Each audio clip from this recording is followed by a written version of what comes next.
Hey guys what's up, this is Piyush Keswani और आज के वीडियो में हम बात करने वाले होंगे यार last month strategy for class 12 board exams की। ठीक है, तो यार क्लास 12 का जो बोर्ड एग्जाम है, सीबीएसई बोर्ड एग्जाम, वो 15 फरवरी 2023 को होने वाला है। डेट शीट रिलीज हो चुकी है। आज है 25 तारीख, 25 जनवरी 2023, जिस वक्त मैं इस वीडियो को बना रहा हूँ। तो फिर आज से करीबन कुछ 20 से 21 दिन बचे हैं। ठीक है, 15 और 6 21 दिन बचे हैं लगभग आपको क्लास 12 के बोर्ड एग्जाम्स के लिए। ठीक है, तो कौन सी स्ट्रैटेजी होनी चाहिए आपके पास, कौन सी प्रिपरेशन की टाइम टेबल फॉलो करना है, किस तरह के आपको प्रिपेयर करना है अपने क्लास 12 बोर्ड एग्जाम्स में, ताकि आप 95 से ऊपर 95% से ऊपर ला सको अपने क्लास 12 बोर्ड एग्जाम से या फिर क्लास 10 बोर्ड एग्जाम्स में। ठीक है, ये बहुत ही इंपॉर्टेंट वीडियो होने वाली है क्योंकि इसमें कुछ ऐसे स्ट्रैटेजी बनाऊंगा, कुछ पर्सनल टिप्स बताऊंगा जो कि मैंने खुद फॉलो किए हैं। ठीक है, मैं खुद क्लास 10 तो क्लास 11 में बोर्ड एग्जाम दे चुका हूं, तो फिर शायद मैं आपको अच्छी तरह से बता सकता हूँ, एक्सपीरियंस है मेरे अंदर कि कौन कौन से स्ट्रैटेजी, कैसे स्ट्रैटेजी फॉलो करने हैं, कैसे कैसे आपको अपने सब्जेक्ट्स को प्रिपेयर करना है ताकि आप क्लास 12 में और क्लास 10 में अच्छे परसेंटेज ला सके। ठीक है, अच्छे परसेंटेज लाओगे तो फिर आगे और अच्छा मौका मिल सकता है कॉलेजेस में एडमिशन लेने के लिए, तो कि आप ही के लिए काफी बेहतर होने वाला है। ठीक है, पूरी कंप्लीट स्ट्रैटेजी और पर्सनल एक्सपीरियंस के साथ आपको बताने वाला हूँ। ठीक है, लास्ट मंथ स्ट्रैटेजी होने वाली है।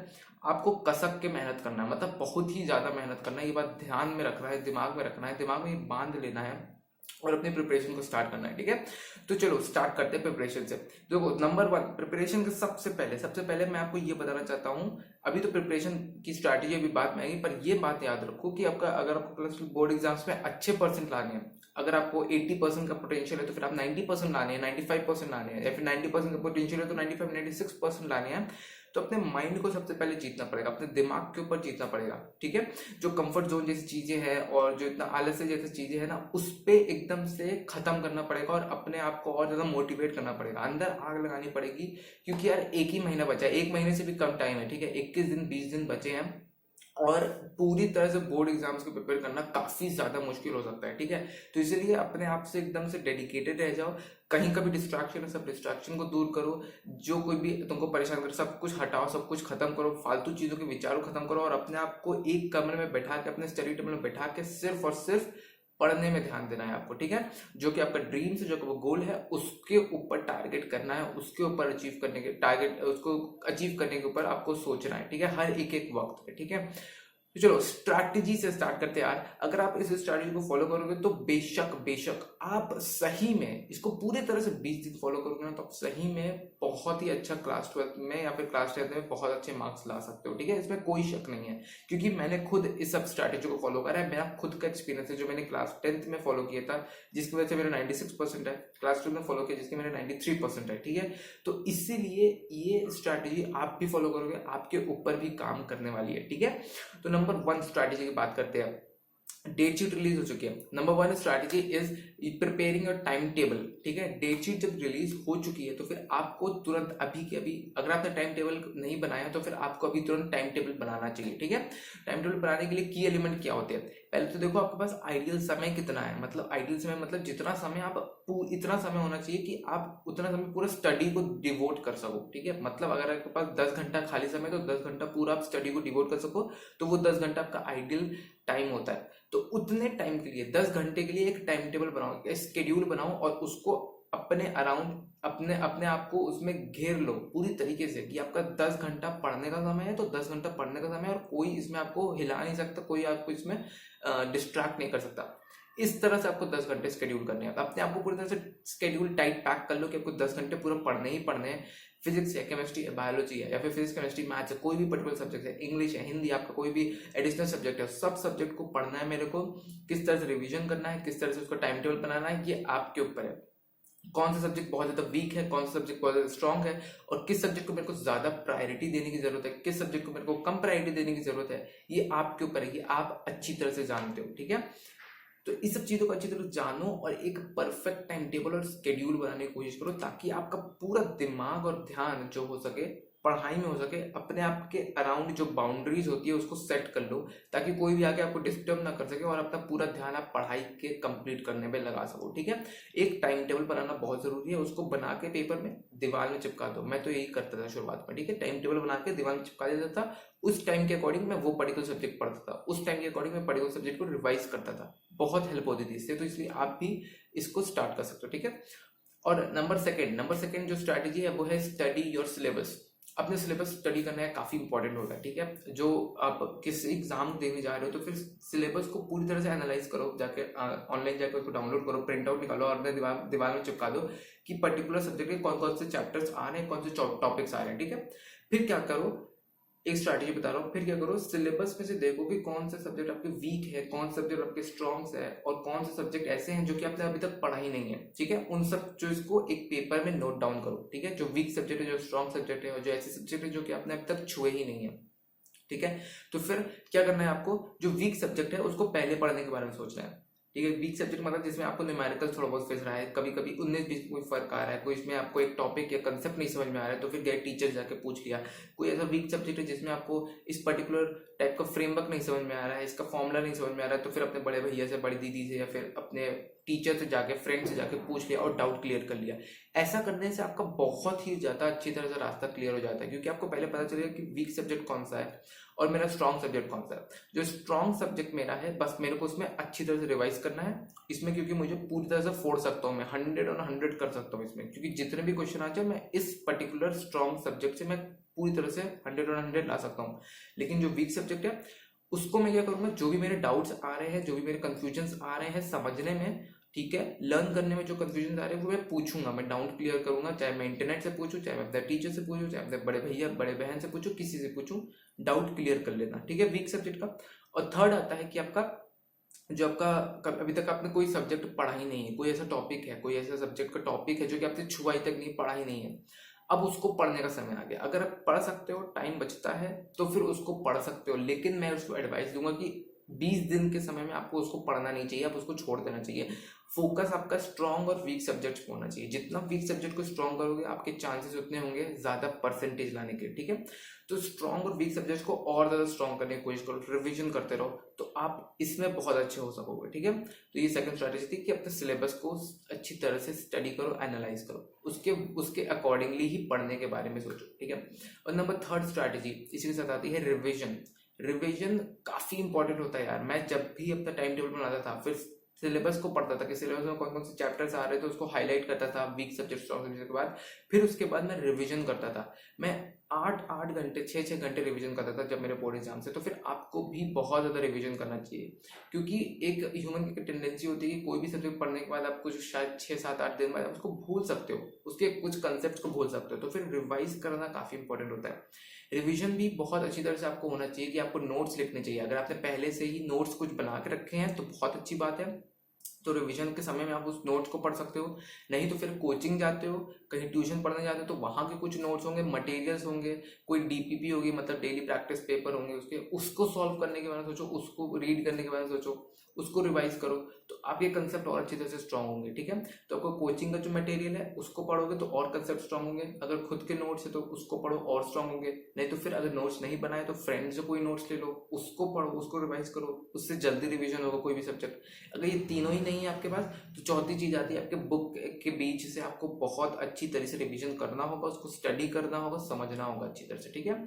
रिवीजन करने से आपके परसेंटेज में बहुत ऊपर इंक्रीज हो सकता है, ये बात याद रखना। तो रिवीजन जरूर करना है आपको, ठीक है। सेकेंडली मैं इसमें एक एडवाइस देना चाहूंगा, एक फ्रेमवर्क बताना चाहूंगा कि क्या कर सकते हो रिवाइज करने के समय, कि आप पोमोडोरो टेक्निक को फॉलो कर सकते हो। इसका मतलब है कि आपको सेशंस के थ्रू पढ़ने के बारे में सोचना होगा। जो भी स्टडी है आपका, अगर आप चाहते हो 6-7 घंटे 8 घंटे लगातार पढ़ने के लिए, तो फिर आपको सेशंस में ब्रेक करना होगा उसे।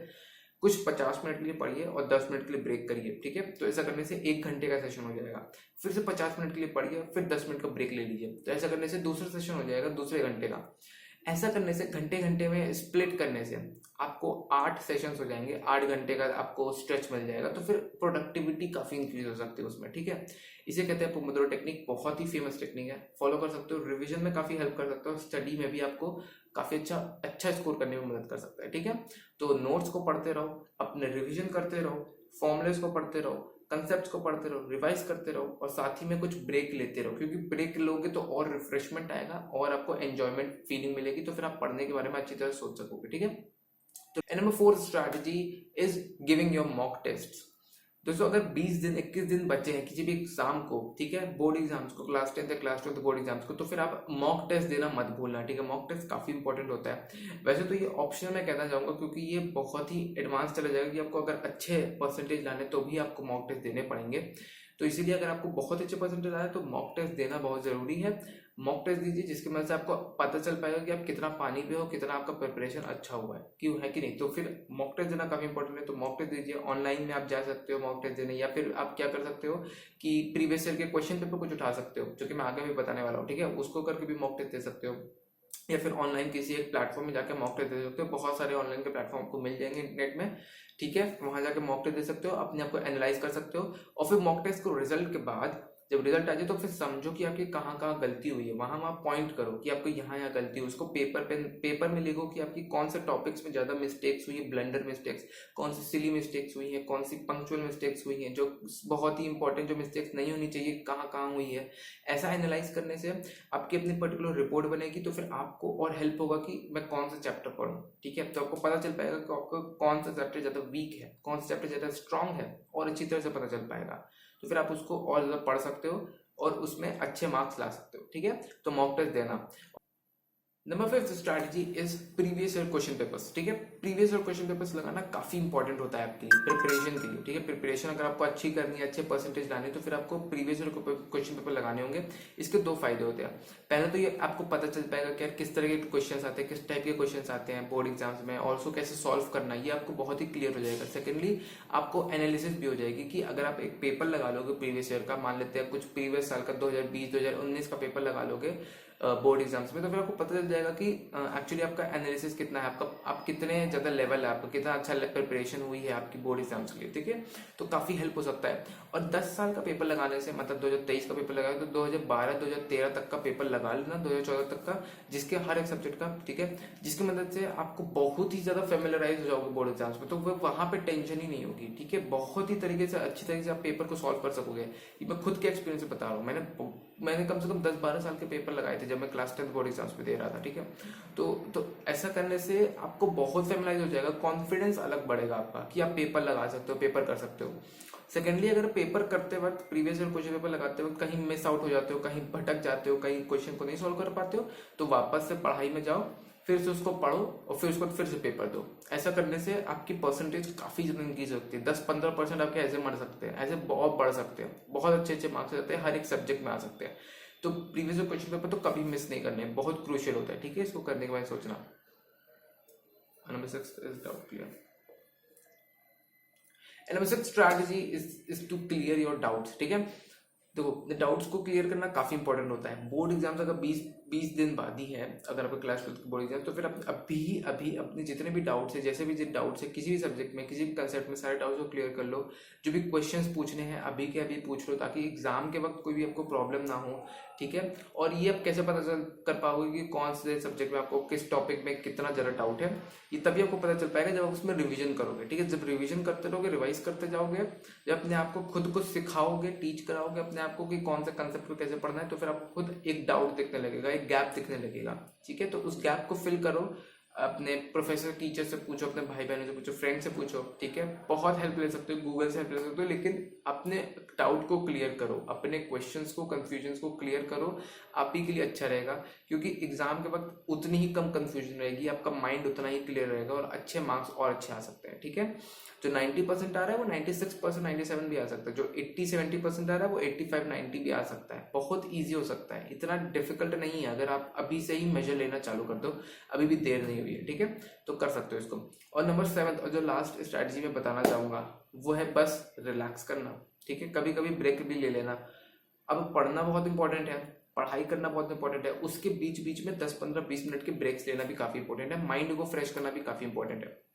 म्यूजिक सुन लो, कभी कभी स्लीप ले लो, कभी कभी रेस्ट ले लो, ठीक है। कभी कभी हो सके थोड़ा सा पढ़ाई के बाहर जाके थोड़ा खेल लो 15-20 मिनट के लिए, आपके लिए काफ़ी अच्छा रह सकता है और आपको काफ़ी हेल्प हो सकती है, ठीक है। रिलैक्सिंग रहने से माइंड फ्रेश रहेगा और आप बहुत ही अच्छे सोच पाओगे और अच्छी तरह से प्रोडक्टिविटी के साथ पढ़ाई भी कर पाओगे, ठीक है। तो दोस्तों ये थे कंप्लीट स्ट्रैटेजी जो कि आपको जरूर फॉलो करनी चाहिए। अभी तो एक ही महीने से भी कम स्ट्रैटेजी बची है यार, एक महीने से भी कम आपका समय बचा है, कम से कम 20 दिन बचे हैं जेई में, सॉरी आपको बोर्ड क्लास बोर्ड एग्जाम्स आने को। तो फिर आप अभी भी से कमर कस लो, अभी से अपने दिमाग को ठान लो कि आपको कितने अच्छे परसेंटेज लाने हैं। उस हिसाब से पढ़ना चालू कर दो, ठीक है। मैं फिर कहना चाहूंगा सब कुछ आपके हाथ में है, आप चाहे तो अभी भी अपने डेस्टिनी को चेंज कर सकते हैं, या तो फिर कोई बात नहीं, आप वैसे ही चाहे वैसी लाइफ भी जी सकते हैं, पर अगर आपको अपनी डेस्टिनी को चेंज करना है तो फिर आज से ही आप स्टार्ट कर सकते हो, ठीक है। आई होप आपको वीडियो अच्छी लगी होगी। अगर वीडियो अच्छी लगी है तो please hit the like button. मैं इसी तरह की वीडियो आपके लिए और लाता रहूंगा। मिलते हैं नेक्स्ट टाइम, तब तक के लिए bye, take care, have a good day.